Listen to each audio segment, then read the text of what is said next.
¿Qué tal amigos? ¿Cómo les va? Un placer inmenso, 8 de la mañana, 30 minutos. Saludamos a toda la comunidad de Orovisión que esta mañana está conectada con nosotros para hablar de esta pugna que se ha generado entre el Ejecutivo, Legislativo y Corte Constitucional. El presidente de la República, Daniel Noboa, sigue manteniendo el pulso de este ente tan importante de la justicia del país como la Corte Constitucional, que es el único poder que durante estos 2 años de gestión del gobierno del presidente Daniel Noboa ha sido el contrapeso para algunas de las decisiones tanto del Ejecutivo como de la función legislativa. Hace pocos días o pocas horas se registró una marcha donde se expone de una manera tan preocupante ante la ciudadanía a los 9 vocales, a los nuevos magistrados de la Corte Constitucional, donde los ciudadanos se les preguntaba ¿por qué estás marchando? Y no sabían qué responder. Otros decían que estaban marchando apoyando al gobierno de turno porque estos jueces son los que liberan a los delincuentes. Y bien, para clarificar, porque es importante que la ciudadanía conozca cuáles son las funciones de la Corte Constitucional, cómo nace la Corte Constitucional y cuáles son las reales competencias que tiene la Corte Constitucional. Hemos invitado a un constitucionalista, por supuesto, al abogado José Correa, decano de la Facultad de Ciencias Sociales y decano de la Universidad Técnica de Machala, para que nos haga esta aclaración. Doctor, un gusto tenerlo con nosotros. Buenos días. Hola, Yani, buenos días. Buenos días a todas las personas que están conectadas y que nos están viendo. Es un gusto para mí estar aquí, acompañarte y poder comentar algunas ideas sobre este tema que preocupa al país, porque pone en riesgo la democracia, es mucho de lo que se ha hablado en estos últimos días, ¿no? ¿Cuál es el papel de la Corte Constitucional? ¿Cuáles son sus reales competencias? Bueno, la Corte Constitucional es el máximo órgano de control, de interpretación y de administración de justicia en materia constitucional. Eso está establecido en la norma constitucional, es decir, desde la Constitución se establece cuál es el rol de la Corte, cuál es el papel de la Corte. Es una Corte, podemos decir también que es una Corte de cierre en el sistema de justicia ecuatoriano, que controla a todos los poderes. O sea, en esto hay que estar claro también, porque hoy se está planteando un escenario en donde se dice mucho que la Corte es enemiga del presidente o que la Corte es enemiga de la gente. De ninguna forma, ni es enemiga de la gente, ni mucho menos es enemiga del presidente. La Corte cumple un rol de control, es un rol de un órgano independiente que sirve para controlar a los poderes dentro del Estado. Y le ha controlado a todos los poderes. Le ha controlado al presidente cuando emite decretos de estado de excepción. Le ha controlado a la Corte o al Poder Judicial cuando emite sentencias que vulneran derechos. Y le controla a la Asamblea cuando emite normas que tienen vicios de inconstitucionalidad, como es el escenario que estamos enfrentando hoy en día y por el que se ha iniciado esta campaña en contra de los magistrados de la Corte. Cuando usted dice es el cierre de la justicia, ¿significa que es el único ente que puede velar por los derechos, no solamente de derechos de personas que están siendo procesadas, sino derechos de todos los ciudadanos? Sí, no es el único, pero sí es el máximo órgano de garantía de los derechos, es el máximo órgano jurisdiccional de garantía de los derechos en el Ecuador, porque en el Ecuador nosotros tenemos un sistema concebido en donde nuestros derechos se respetan desde las leyes. De hecho, las leyes y las políticas públicas se conocen como las garantías primarias de los derechos constitucionales. Y luego las garantías secundarias aparece allí el sistema de garantías jurisdiccionales, que nosotros las podemos tramitar ante los jueces ordinarios. Pero la Corte, a través de las acciones extraordinarias de protección, es la que va a revisar en última instancia si es que se ha o no garantizado realmente los derechos de las personas en esos procesos judiciales. Son 9 magistrados, si no me equivoco, que son parte de la Corte Constitucional, ¿cierto? Sí. Son seres humanos como nosotros, igual con errores y defectos y tal vez con muchas cualidades, mucho conocimiento de la labor que cumplen, pero ¿quiénes los controlan a ellos? Y yo le agrego además, antes de responder esa parte del control, no solo son 9 seres humanos que son como nosotros, ¿no? Además son seres humanos que no son políticos o su naturaleza no es política.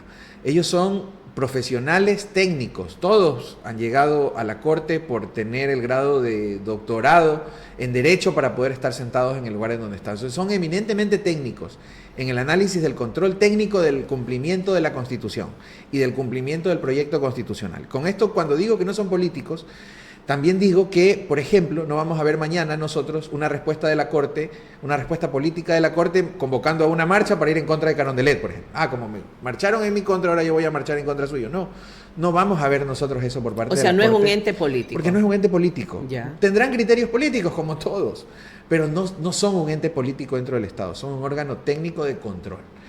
Y ahora, es que se ha regado la idea esta de que nadie los controla. Por eso, ¿quién controla? Eso ¿Quién también, controla la Corte Constitucional? Eso también es falso. En su accionar. Como todos los servidores públicos están sujetos a los mismos controles, es decir, por el manejo de los recursos que son asignados a la Corte, la Contraloría puede intervenir. Y en ningún momento, por ejemplo, se ha tildado a la Corte de mal manejo de fondos, que son limitados los fondos que tiene. Entonces, aún en esos fondos limitados no se les ha tildado de corrupción el manejo de fondos. A la Corte no se le ha tildado de hacer actos deshonestos, por ejemplo, hoy que se está cuestionando mucho también la honestidad de las personas. A la Corte hoy se le está cuestionando, Yane, por sus decisiones. Es decir, a un juez se le está cuestionando por sus decisiones judiciales.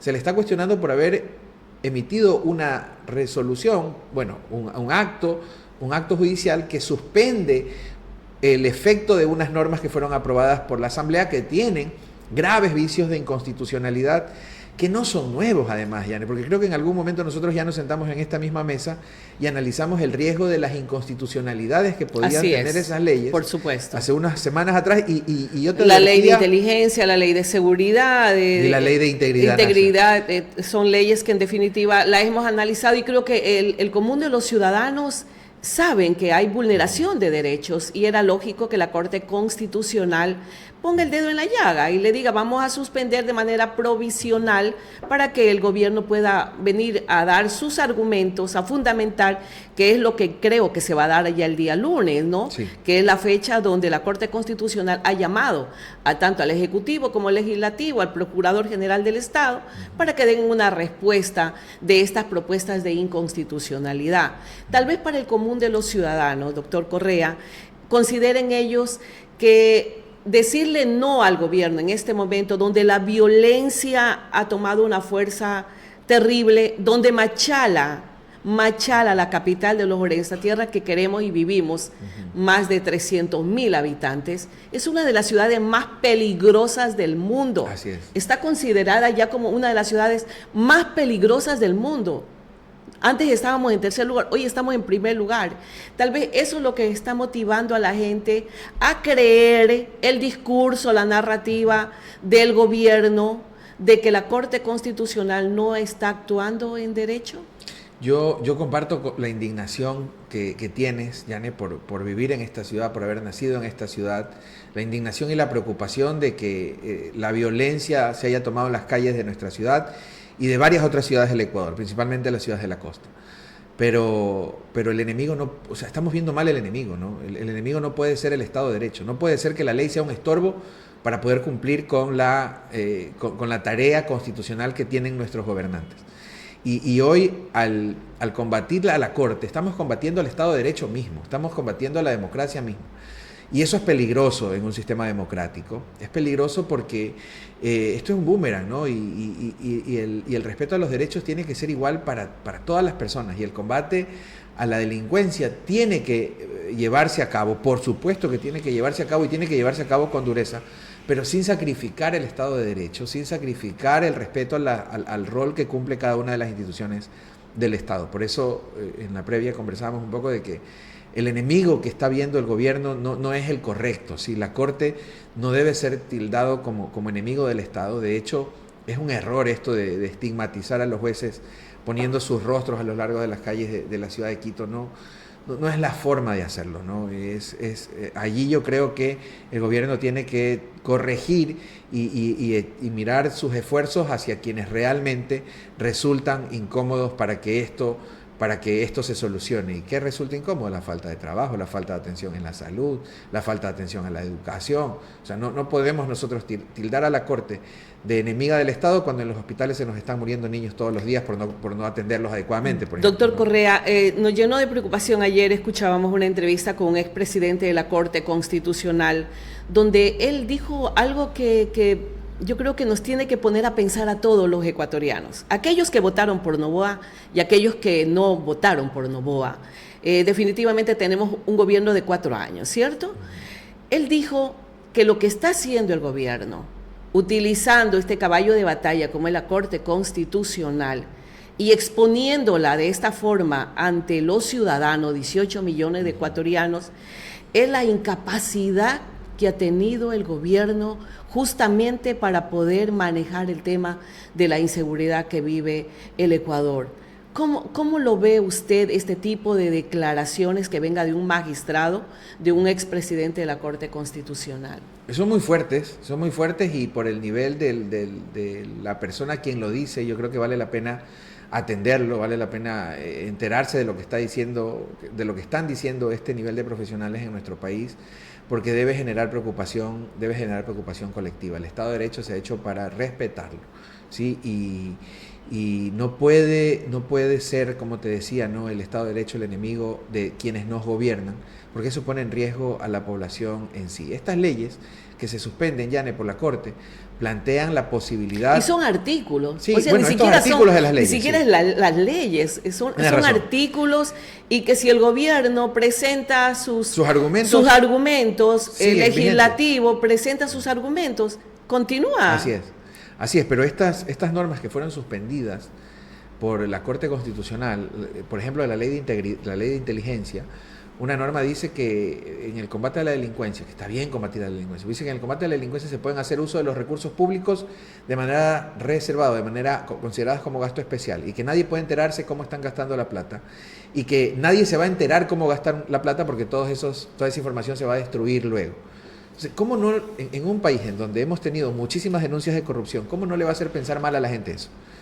¿Cómo no van a generarse dudas, cómo no se van a generar temores válidos, temores bien fundados de que puede haber mal uso del recurso público? No porque el presidente tenga la ganas de llevarse la plata. Y ya tuvimos ¿no? un ex vicepresidente, Alberto Dají, que por el mismo tema de gasto reservado estuvo fuera del país muchísimos años, porque no pudieron dar respuesta en qué se gastó. Otro de los temas también es la fuga de capitales, que con el tema de la compra de tecnologías por el tema de seguridad salgan recursos del país sin justificación alguna. Entre otros, ¿no? Pero son temas que preocupan a la gente, que preocupan a la opinión pública, porque hoy he visto cada vez que crece más la preocupación en la opinión pública, justamente porque nosotros acabamos de pasar por un escenario de crisis institucional, de crisis de honestidad en las instituciones públicas, que luego se termina traduciendo en crisis de violencia en las calles, y a la gente, en lugar de decirle, oye, vas a tener menos derechos, vas a tener menos información, el discurso debería ser el contrario, ¿no? Que vas a conocer más ampliamente qué es lo que estamos haciendo, vas a tener mayores garantías de hacer tu vida. Ese debería ser el mensaje para la ciudadanía. Yo creo que cuando nosotros elegimos un gobernante, lo elegimos siempre con la esperanza de que logre regresar mis condiciones normales de vida. Digo regresar mis condiciones normales porque hoy cada vez las tenemos menos, ¿no? Todos queremos, doctor, todos queremos paz, tranquilidad, pero al final del túnel no vemos luz. Al final del túnel vemos más oscuridad cuando hay 4 preguntas que se está planteando a la Corte Constitucional. Y una de esas es el juicio político, para que sean objeto de juicio político también los miembros de la Corte Constitucional. Y garantizar, dice, garantizar de la supremacía constitucional puede ser consideradas autoridades sujetas a juicio político y que estén sometidas a los mismos controles que el resto de las autoridades públicas. ¿Cómo ve usted esto? O sea, esta pregunta se lanza y yo creo que forma parte de la puesta en escena de llevar a la Corte a ser enemiga de la gente, ¿no? O de poner a la Corte como enemiga de la ciudadanía. Pero la consulta en sí, como todas las consultas populares, van a tener preguntas que sí, preguntas que no, pero yo creo que sí hay un alto interés por parte del gobierno que al menos eso hacen presumir de los voceros del gobierno respecto de que la Corte termina siendo un estorbo para las acciones que quiere tomar el gobierno. Para las acciones que nosotros queremos creer que sean buenas, pero no basta con querer ser bueno, ¿no? O sea, no basta con ser, sino hay que parecer. Hay un dicho común, ¿no? Entonces, en ese sentido de parecer buenos, hay que entregarle a la gente las garantías para mostrarse también buenos. Hay que entregarle a la gente los niveles de transparencia que deben ser cada vez más altos para darle la tranquilidad a la gente de que se están haciendo las cosas de forma correcta, ¿no? Otra de las preguntas, doctor Correa, es el trabajo por horas, pero eso ya le preguntaron a los ecuatorianos y los ecuatorianos le dijeron no, este es otro escenario donde una consulta popular puede tener el visto bueno de los votantes que van a ir a las urnas, si no me equivoco, en el mes de diciembre. Bueno, el voto del ecuatoriano es bastante impredecible. Es bastante impredecible y en general nosotros sabemos que el voto tiene que ver mucho con el estado de ánimo de las personas. Muy sentimental el voto, ¿no? Entonces, a pesar de eso, mira que en la consulta anterior se lograron diferenciar 2 preguntas a las cuales la gente le dijo que no, ¿sí? De manera puntual. El tema del arbitraje internacional y claro, el trabajo por horas. No pasaron en bloque como se esperaba por parte del gobierno, sino que en estas preguntas la gente le termina diciendo que no. Plantearle nuevamente, insistir en esta pregunta es parte de una agenda en la que la gente no está de acuerdo. O sea, el presidente insiste en temas que son sensibles para la ciudadanía, que ya le dijeron que no y que tal vez busca hoy con todo este discurso de la Corte es mi enemiga, voy a lanzar una pregunta en donde vamos a sacar a nuestro enemigo y de paso voy aprobando lo que antes no pude. Lo que antes no pudo aprobar. Claro, o sea, creo que es parte del discurso político de intentar hoy con toda esta campaña comunicacional poder llegar a este objetivo que repito, ¿no? La gente ya le dijo, Oiga, que no. Es un objetivo, como escuchaba un asambleísta de ADN, un activista político, Andrés Castillo, él hablaba en un programa nacional que esa es la pata coja del gobierno, del Estado. O sea, y la respuesta me parece que fue muy buena también. Para poder tener, claro, escuché a un, creo que era universitario, sí, docente universitario, donde él le dijo, eso es lo único que le falta para tener todo el poder, la pata chueca, que es la Corte Constitucional. Pero ¿qué tanto eso la gente lo está entendiendo? ¿Qué tan importante es estos espacios de diálogo, estimado José? ¿Qué está haciendo la academia justamente para poder hacer entender a las personas, a la gente, a la ciudadanía, que hay que analizar cada una de las propuestas que hace el gobierno nacional y también hay que comenzar a ver cuál es el fin de toda esta narrativa de que queremos seguridad? Por supuesto que queremos seguridad, no hay trabajo. Existe preocupación por el sistema de salud que está totalmente en la lona, pésimamente mal a nivel de todo el país. Pero estos no son distractores más bien que nos están sacando del análisis de estos temas tan importantes que deberíamos estar hablando los ecuatorianos. Ese es otro de los escenarios, ¿no? En que hasta qué punto también el gobierno quiere que sigamos hablando de esto. Digo porque hay, como tú lo mencionas, ¿no? Ya se han hecho advertencias fuertes sobre el nuevo estiaje que nosotros estamos por vivir y no existe todavía una solución clara para poder enfrentar ese nuevo estiaje. Y es increíble que volvamos, luego de lo que ya vivimos el año pasado, volvamos a estar a riesgo de que existan nuevos apagones en este año. O sea, no digo que vayan a existir apagones, no quiero ser aquí ni mentiroso ni alarmista, pero digo que es real que estamos al riesgo de que eso ocurra, porque los técnicos lo han dicho, porque eso es lo que los datos nos dicen. En los hospitales, mira el problema que acaba de estallar con la muerte de los niños. El hospital universitario. En el hospital universitario y en otros, no solo en el hospital universitario. Y son cantidades, pero de verdad alarmantes en este país. En estos 5 meses han muerto más de 600 niños, José. Lo cual es más triste. De 600 niños, por Dios. Lo cual es triste. Y que sigamos justificando que es una bacteria. Claro, Una bacteria, ¿cómo va a ingresar a un quirófano? Porque no se está cumpliendo con todas las normas de asepsia que debería existir. ¿Por qué? Porque no hay insumos, porque no hay implementos, porque no hay presupuesto. O sea, todo viene de la mano del trabajo del Estado ecuatoriano en este caso. Y luego mira también los datos aquí, ya estamos ahora a 14, 15 de agosto hoy día. Estoy ahí un poco fuera del calendario, pero estamos 15 de agosto. ¿Y cuántas muertes violentas? ¿Cuántas muertes violentas ya llevamos en la provincia del Oro al 15 de agosto? Sí, creo que ya llegamos a cerca de las 50, bordeando las 50 muertes violentas en el Oro. Este año, alguien me pasó el dato del día de ayer, este año se prepara para ser el más violento de la historia, y el año pasado ya había sido el más violento de la historia. O sea, y este año vamos a superar el que fue el peor.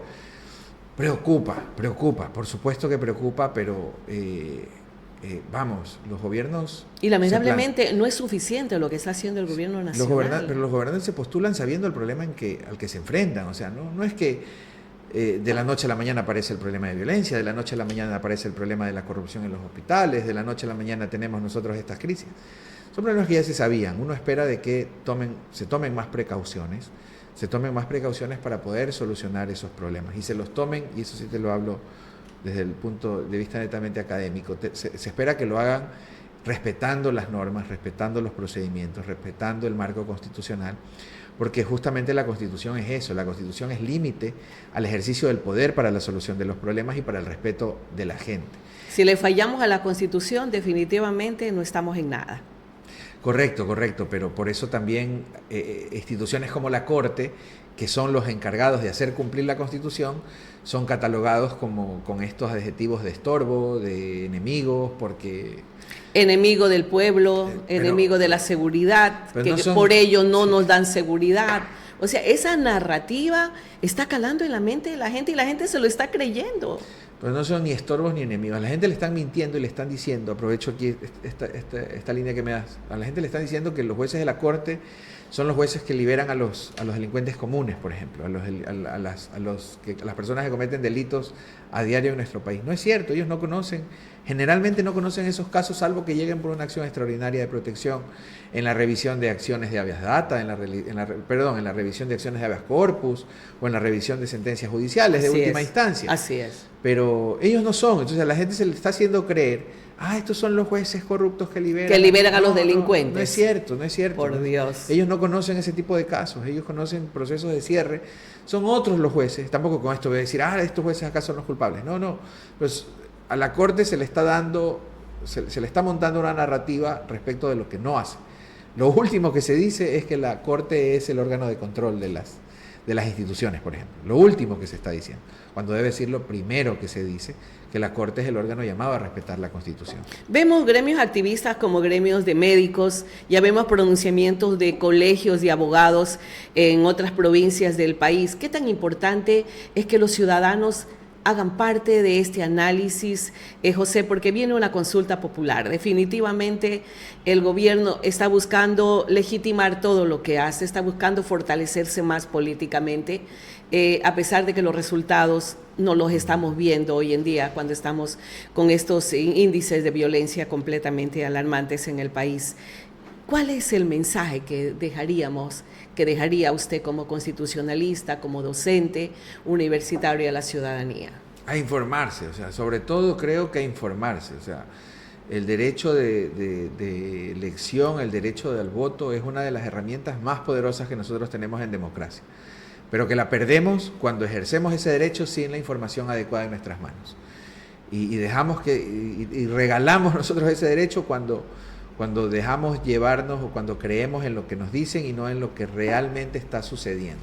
Y a veces los interlocutores no te dicen lo que realmente está pasando. Entonces, el mensaje yo creo que es a informarse, a que la gente conozca cuál es la verdad detrás de las narrativas que intentan imponerse hoy en la sociedad, en el colectivo social, y a organizarse, porque claro, compartir la información tiene que ver mucho con que la gente se organice, con que la gente converse entre sí, con que la gente pase el mensaje de forma correcta. ¿Cuál sería el último de los escenarios? Si en la consulta popular la gente dice sí al juicio político a los magistrados de la Corte Constitucional? Bueno, ¿Se será... armaría las cuatro patas de la mesa y tendría el poder absoluto el gobierno actual? El poder lo tiene el pueblo al final, ¿no? El mandante es el pueblo, y si eso ocurre será porque la gente lo haya decidido así. La gente generalmente decide con mucha sabiduría al final del día, ¿no? Decide con mucha sabiduría al final del día. Pero en el escenario en el que los jueces puedan ser sometidos al poder político, nos enfrentaríamos a un escenario en que el poder político condicione la tarea de los jueces. Es decir, este juez está decidiendo cosas que no me gustan, lo remuevo para que venga otro. El legislativo nombre al fiscal, que el ejecutivo y el legislativo pongan los miembros de la Corte de Justicia, de la Corte Constitucional, el poder en unas solas manos.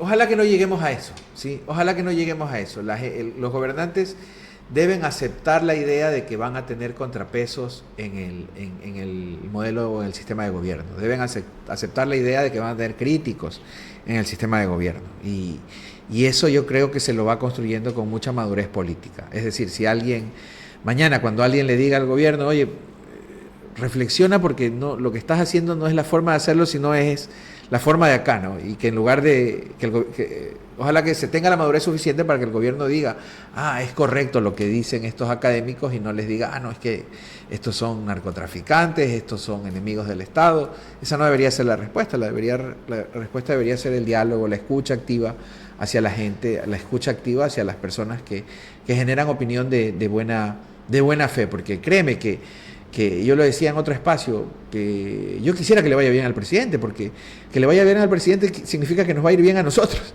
Yo quisiera en realidad que le vaya bien al presidente, pero tiene que irle bien haciendo las cosas bien y respetando la ley. Muchísimas gracias al doctor José Correa, constitucionalista, docente universitario, nuestro invitado, analizando justamente esta coyuntura política, esta pugna que ha nacido entre el Ejecutivo Legislativo contra la Corte Constitucional, porque está claramente así señalado. Bien, amigos, esperemos realmente de que los ánimos se calmen, de que la clase política del país se haga también un autoanálisis, que los ciudadanos se informen, por favor, como debe ser, y que se tomen decisiones correctas. El país requiere paz, tranquilidad, requiere seguridad, y lamentablemente 2 años ya de este gobierno y la situación ha empeorado.